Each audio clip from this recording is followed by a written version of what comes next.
Excellent. Okay, now, and you got to move your fingers on the volume. Good. Well, tonight's going to be a little bit different. We're going to be exploring how to change your perception and change your mind. Now, wouldn't it be cool if you could like have full dynamic life? But what's your potential? And this, I just came back from Chicago, and I was actually trying to explain to the doctors back there, what's your potential?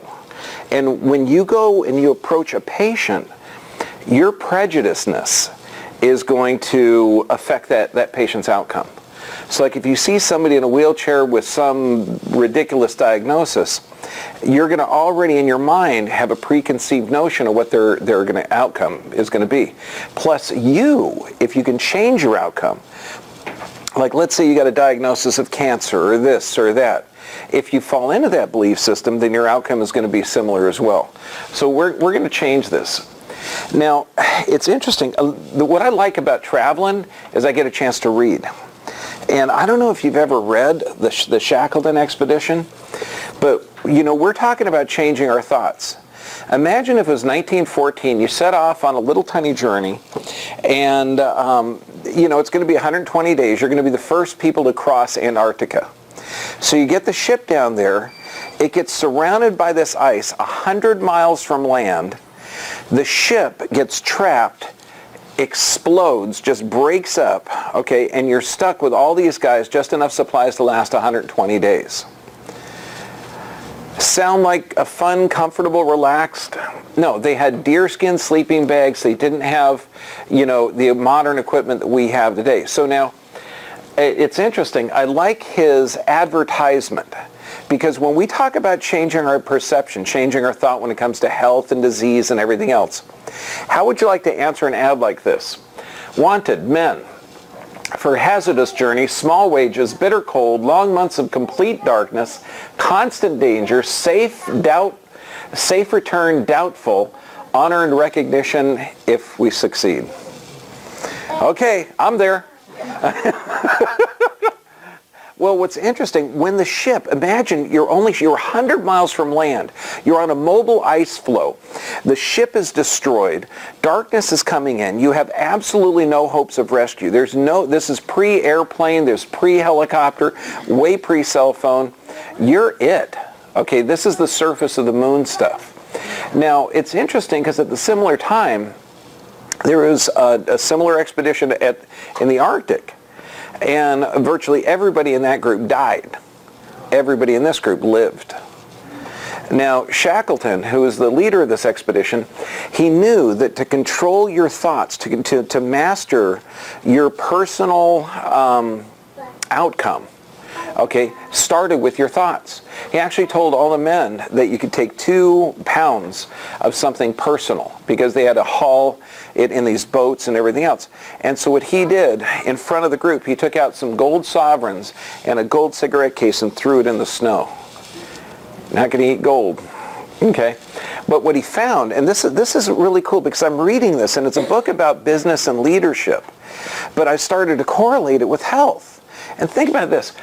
If you cultivate optimism in yourself, so when you got that diagnosis of arthritis or disease or dementia or cancer or AIDS or, you know, whatever, stay grounded in reality. So yes, the test did come out positive or not. Be aware of your self-talk. Now, how many people self-talk? Okay, those that didn't raise their hand, you're already talking to yourself saying, no, I don't self-talk. I don't self-talk. Everybody does. Okay. You got to find an outlet because if you're diagnosed with something or you have a health challenge, you're going to come up with hits. You know what Rocky said? It's not how many times you get knocked down, it's how many times you get up. Okay, let go of guilt. Now, has anybody in here started a business, started a relationship, started anything and have it fail because of your fault? Oh, no, not you, it was the other person's. Yeah, okay, I know. Okay, so you can carry this burden throughout your entire life, and it's going to negatively affect you for your entire life. So what's interesting, here you are, You hired these men, you took them thousands of miles south, your mission was stopped 100 miles from land, you're on a mobile ice floe, the ship is gone. Do you go out and say, guys, I screwed up, man. Looks like we're all going to die? No. He took away from that guilt, okay, that he could have held on, that would have wiped out the entire crew. And what he did is he started to set short-term, long-term goals, short-term advances. Now, they originally had planned to haul these massive lifeboats over this incredibly jagged peak. Okay, they had 350 miles to haul it over to this one island on jagged, rough ice. And he figured, well, you know, if we do 5 to 10 miles a day, we ought to be fine. After 12 hours of hacking through the ice, they made it less than a mile. So they had to abandon that plan. So it's just, I'm bringing this up because if he was in such dire straits and was able to change his perception, do you think that we could change our perception if we have some type of diagnosis or loss? So now, what kind of challenges do we come up with in life? Okay, and I started to play around with this. So pain. So you got physical pain, chronic pain, emotional pain.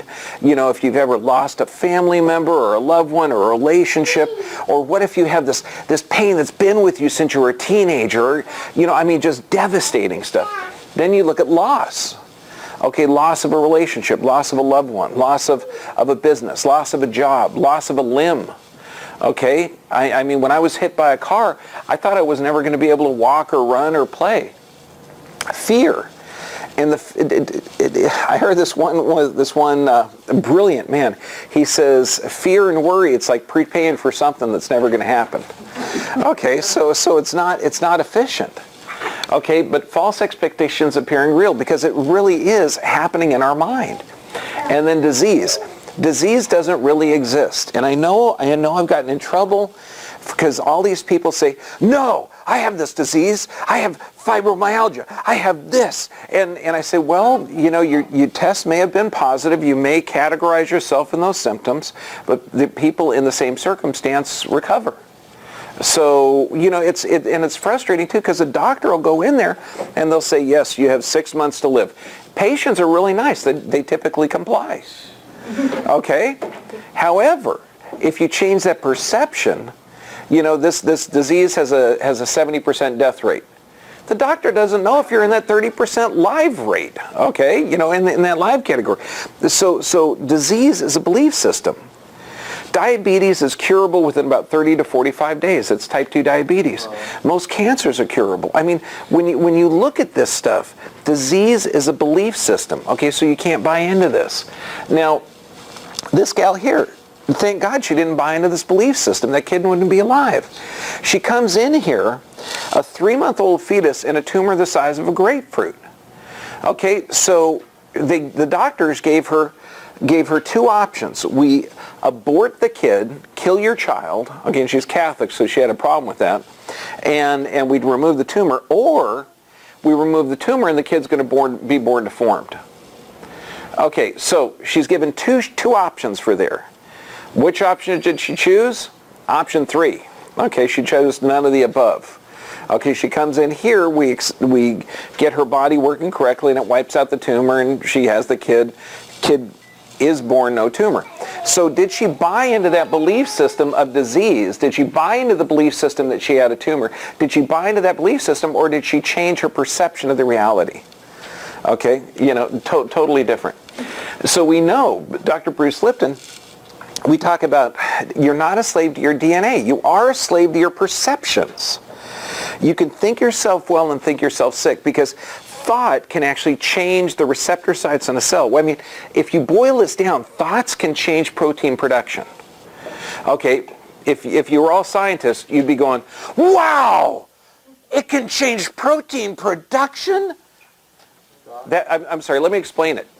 If you could produce cells that'll eliminate cancer from your body forever, that's a good protein, huh? Or you can produce proteins that actually form cancer cells. That's a bad one. So you can think yourself sick or think yourself well. We know this now. And now here's huge, because a lot of people say they have this victim mentality.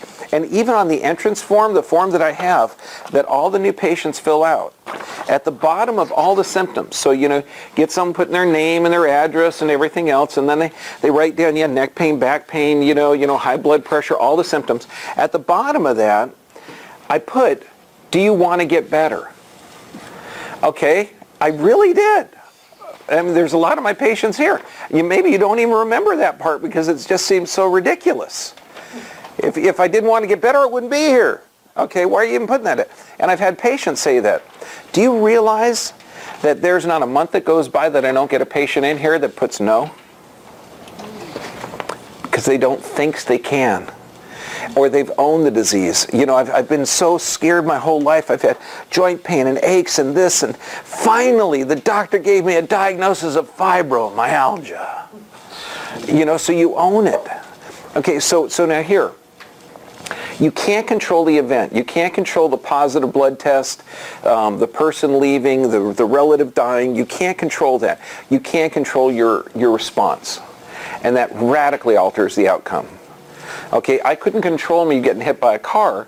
My response, though, was to learn how the body heals, and coolness, I became a chiropractor. Okay, so you can't control the divorce.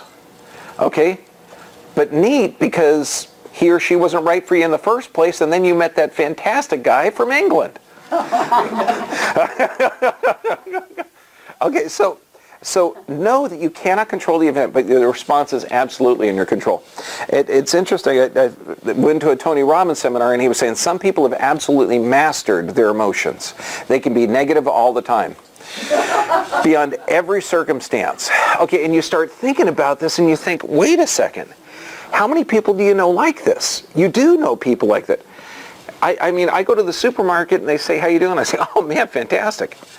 They step back. I don't usually hear that. I said, well, God, I'm breathing, I'm vertical. What could be cooler? But it's more comfortable to be bland, or more comfortable to identify with misery. And that's one of the tough parts. But how do you feed your brain? Because if you're feeding your brain at nighttime and you're programming your brain with negativity, okay, if you're actually watching the news and think it's actual news, okay, because did you see the shooting yesterday? Yeah. Or the bank robbery or the burning? No. I haven't watched the news. I'm guessing. No. Why? Because there's always a shooting or a bank robbery, a burning, or something else. Did you know that there were over 500,000 random acts of kindness in just LA alone? Wow. There were probably over 500,000 doors open for women.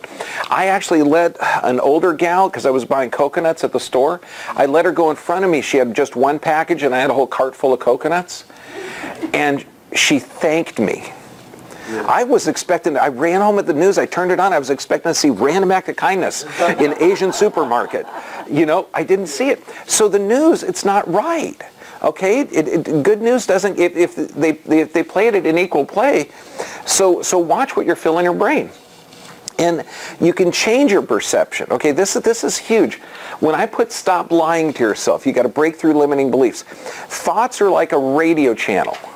Okay, and I mean, you can go to 91.5 where you listen to classic music. You get a 92.3 the beat. Oh my gosh. Well, it's the same thing with thoughts. If you're filling your thought, okay, say it with me. Ah. Or, ah. Okay, so what are you putting in your brain? Okay, because that's going to absolutely radically affect your outcome. But knowing that you can change that, knowing that is incredible. Now, this is how you're going to change your channel. Self-talk is huge. If you start off with, this pain is killing me. Okay, it will. It will. I mean, you're going to achieve your goal. That pain is absolutely going to kill you. If you say this hurts really bad, I'm going to agree with you. Because I'll get people in here in absolute agony, in wheelchairs and walkers. And if they say the pain's killing them, I'll say, no, it's not. I said, it hurts really bad. Let's fix it. Because if that pain remains there, your systems are going to be affected. But that pain isn't killing you. It's a clue by your body that there's a problem. She never listens. Okay, I know. You know that. Okay, but you start doing this, that's self-talk, and plus you're prejudicing yourself. It's the same reason I went back to Chicago, and the person looking, I just got a patient with muscular dystrophy, horribly, can hardly straighten his arms.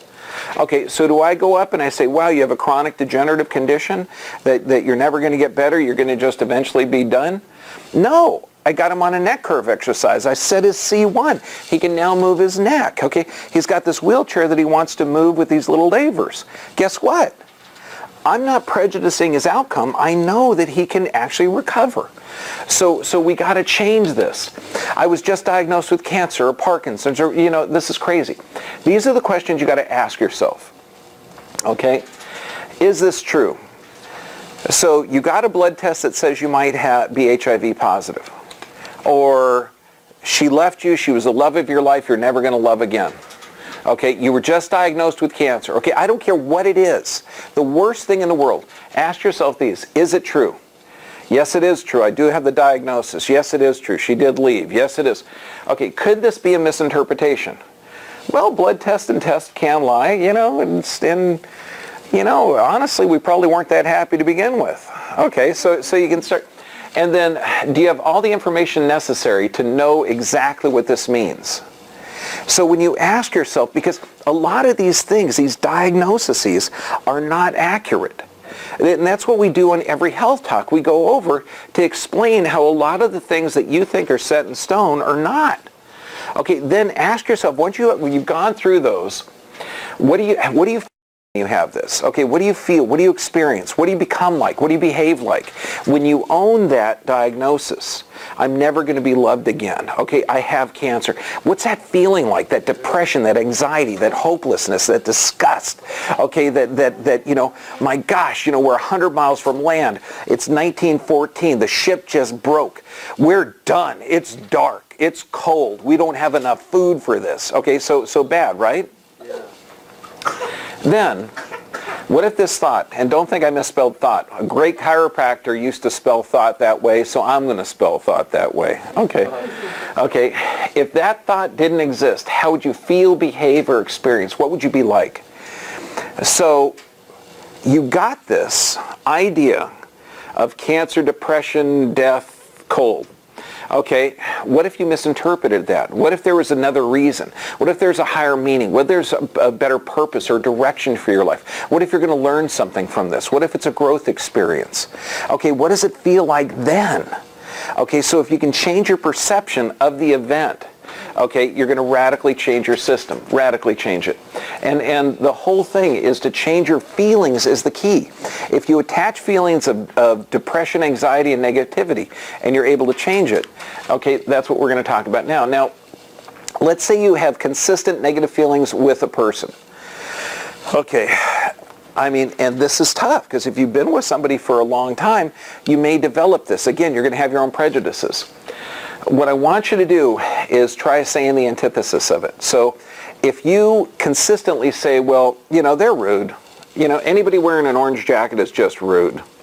So if I see somebody with an orange jacket, do you think I'm going to be warm, open, and loving?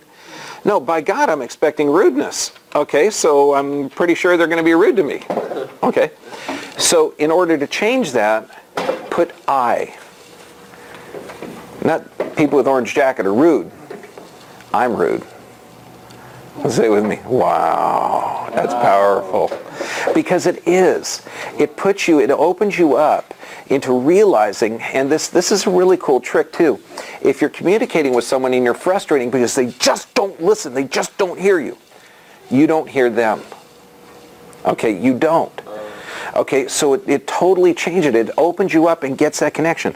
Once you get that connection, you realize that as long as you're from this planet, we're all family.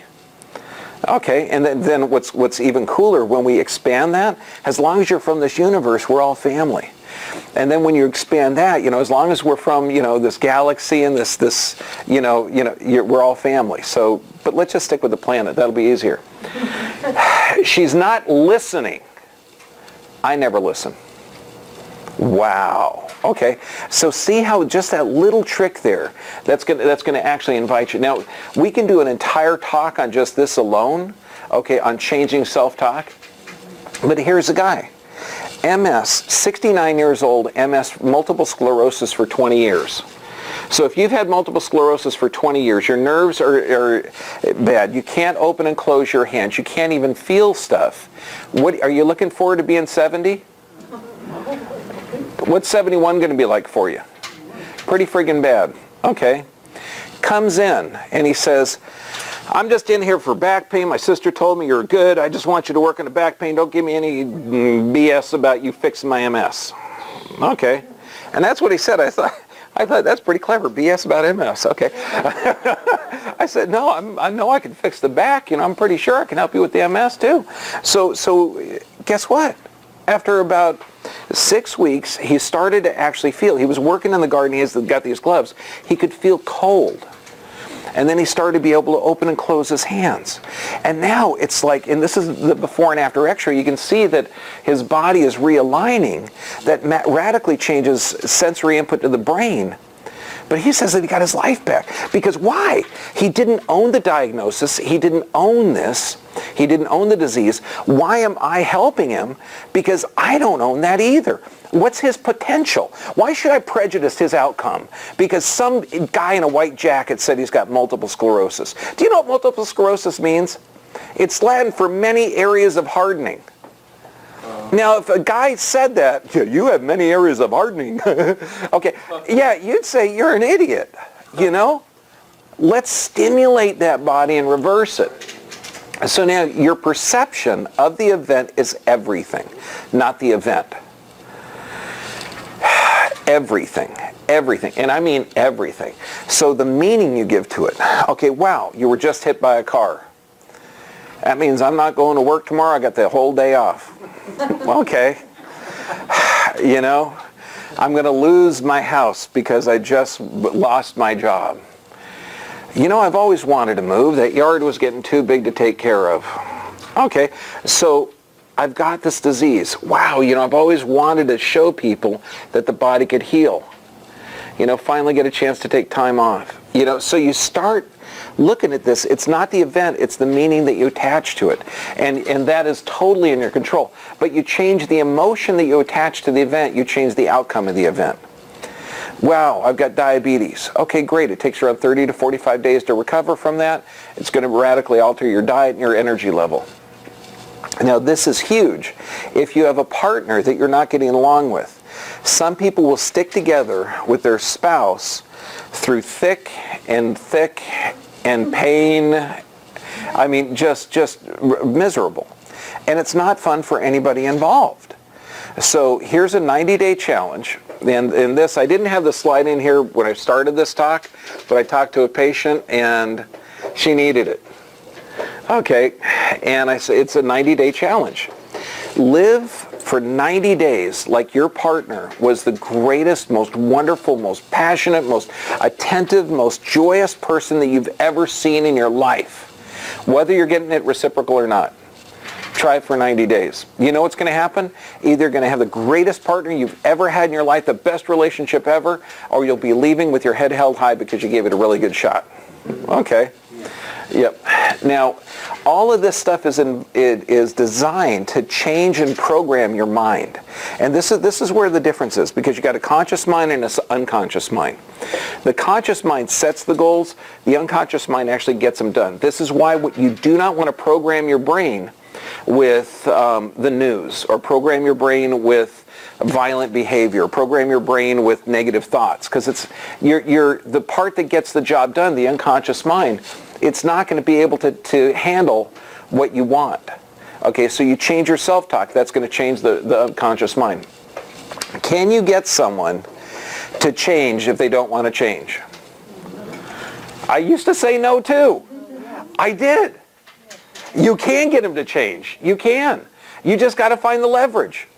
You find a guy that's absolutely addicted to tobacco, put a gun to his head and say, look, if you smoke, I'm going to pull the trigger. Some may still smoke, but the majority think they're going to stop? Yeah, because they're going to get a bullet in their head. Okay, so I know it's an extreme example of leverage, but you find out what they're missing, what's more important. Okay, we just had an incident where a father was getting drunk every day, not taking care of his kids. So he's going to lose his kids. Do you think maybe losing the kids might get him over the edge of where he's getting a healthier lifestyle? Perhaps. Okay, that's good leverage. So you can, but start looking at this. What would it take to change? So anything in your life that you're finding that's not, that you're not content with, okay, look at the pleasure of if it was changed and look at the pain if it wasn't changed. I mean, that one we spent a whole day on. Here's a gal that's amazing. She started, her name's Sister Madonna. She started exercising and jogging when she was 48. So she made it almost a half a century without exercising. She ran her first triathlon event at 55. She's still competing. I think she's 83 now, 84. Okay, so what's her limits? They had to change the categories. Nobody's like this anymore. Her mind and her perception of what age is and what health is radically different. She realizes that she can do anything she can think about. And so here's one of the tricks to get it done. And you all have a universal innate intelligence in you, but how do you tap into it? You get a sheet, and this isn't something that you do for a week. You do this in one day. You write down 100 things to do, be, or become. Okay, and this whole thing is to program your brain. This is all it is. We got to program your unconscious. And I mean, it's going to be pretty easy to do 5 or 10 or 20. You know, if you're real creative, you'll hit 30. But you're in a room, you got to write down 100 things. I'm telling you right now, when you get to 60 and 61 and 62, you're going to start to think, I don't know, cooking class in Tuscany? Learn Mandarin? What's that language they speak in the Philippines? Tagalog. Okay, I'm going to learn that. Okay, then you start, and so it starts expanding your mind into the rest of the world. Then next to each one, you put a 1, a 5, or a 10 next to it. So you're going to accomplish this goal in 1 year, 5 years, or 10 years. And then you pick the top 5 of each. Okay? The top 5. The top 5 you're going to do in 1 year. The top 5 you're going to do in 5 years. The top 5 you're going to do in 10 years. Okay? And the whole purpose of this is to program your subconscious to make you aware of the world and the limitless behavior of you. Then you build a vision board. This is mine from last year. Okay? Yes, this is what I actually have in my office that I'm looking at. Well, actually, this is the old one. This is last year. So when you look at this, no, I'm not dating Catherine Zeta-Jones, but I like the strength and beauty, and I was raised with blonde girls. Okay, so I like dark-haired girls. Okay, so when you look at this, there's health. My wisdom corner, Yoda. I mean, just be creative. And one of the neat ways to do this is you're not going to get a magazine and cut out pictures. Nobody has magazines anymore. Go on Google Images, type in success, type in health, type in travel, and you're going to get all of these pictures. Just put it on a piece of paper. Okay, and this is what you're going to do to expand your brain, to expand what's possible. Okay, does that make sense? And this is all done to reprogram your brain. I don't care what diagnosis, I don't care what symptoms you got, you change your brain, you're going to change the outcome. This is the old model. There is no such thing as a nucleus that has matter. There's vortexes of energy. Okay, and this is the new quantum model, that if you can change thought can change the outcome. Thought becomes things is true. Here's a guy. These are steel in his neck.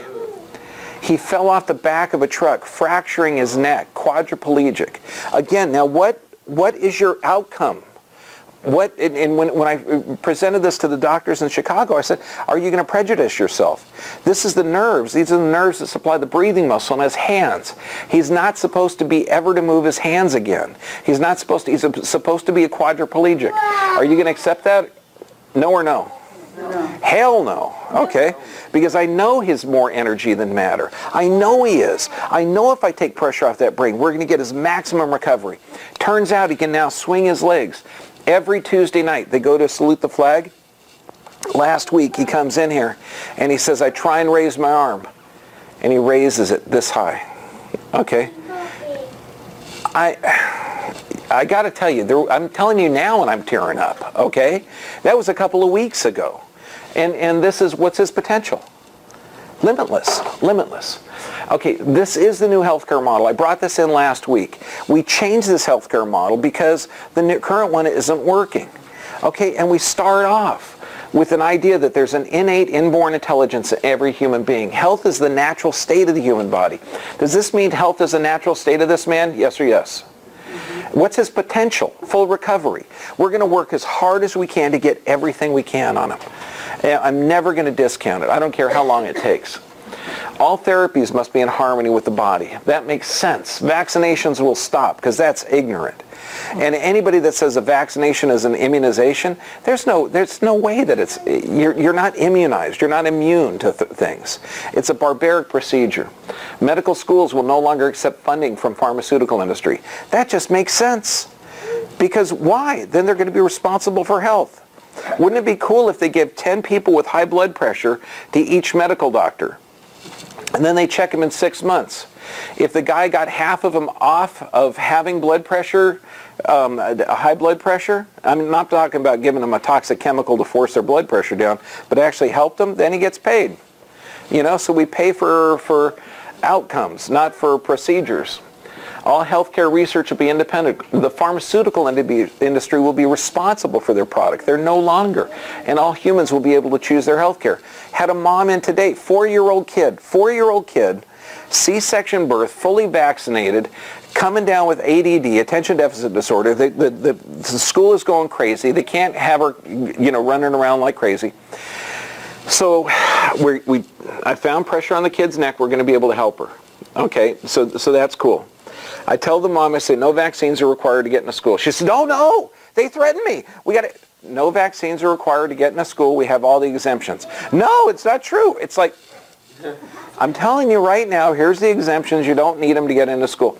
And then she says, our next stop is the medical doctor because we got to get something to calm the kid down. And I said, well, they're going to suggest a class 2 narcotic called Ritalin, okay, which is damaging in a growing child. They do suggest at the Montessori schools, the person that started that was a pediatrician, she found a little bit of coffee, which was a stimulant, actually has the opposite effect in the kids. So try a little bit of coffee. She looks at me, she says, oh my gosh, won't coffee stunt their growth? And I'm going, you got a class 2 narcotic or you got a cup of coffee? Okay. Which one's the temporary stopgap? Well, we get the kid healthy. Okay, so affirmations. I'm not kidding. Yes, you're cute, kid. Okay, affirmations. This is what you've got to do. And this is one of the things that we have in here. The difference between affirmations and incantations. When you're looking at it, when you're starting the day, when I'm driving here to work, okay, I'm doing these. I'm shouting these. I know I scare people on the side of the road, okay? I'm connected to the healing power of God. God's energy flows from God through me into my patients. 100% of my patients get that healing energy. They recover. This is what I'm shouting on the way here. When I get here at 5 o'clock in the morning, well, a little bit early, about 4:45, do you think like I'm already ready? Okay, yeah. So it's hard to pre-program your brain. How would you like 9 40-hour weeks extra this year? Where you just have 9. Okay, that's 1 hour a day. You wake up 15 minutes early, get 15 minutes in the morning, 15 minutes at lunch, 15 minutes at dinner, 15 minutes before you go to bed. That's all it requires. You get an hour a day. That's 40, it's 9 40-hour work weeks throughout the year. Okay, that much time. So just taking 15 minutes, just that little bit, just that time that you would normally watch the news or read the newspaper or call up and complain to Uncle Harry. Okay, so do this, okay? And it's where you're going to set goals, where you're going to review totally cool things, okay? Where you're going to visualize, where you're going to go over that list of 100 things to do, be, or become. Just that 15 minutes a day. Is that going to change your mindset? Absolutely it will. Absolutely it will. And you could even do it, but make it limitless. I mean, anything. I mean, what would you do if you couldn't fail? Would you reverse the disease? I just showed you a picture of a pregnant woman who got eliminated a tumor. We're talking about quadriplegics that can start to move. So we're talking the horrific circumstances the world could ever create can be reversed. This guy here, Lou Gehrig's disease. It's horrible. You can't move. Every year you get progressively worse. Okay, I've been working on him for not long, about 8 weeks. About 3 weeks ago, he was actually able to move his hand enough to move his feeding tube out of the way. He can now move his hands up and down like this. He can't open and close them. And we got him on a bicycle now, an automatic bicycle that he's riding for 30 minutes a day. And he can now have more control of his legs because we have leg weights on him. And all of this stuff. So his perception before we started working with him, what do you think waking up in the morning was like? Knowing that you're deteriorating, you're rotting every day.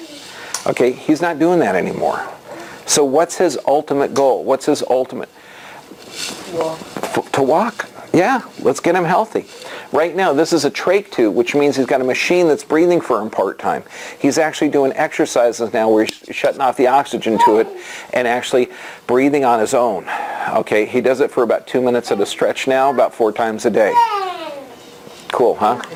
I know. So this is what your body needs. We know what your brain needs. You got to set goals. You got to have the vision board. You've got to change your perception and change your self-talk. Okay?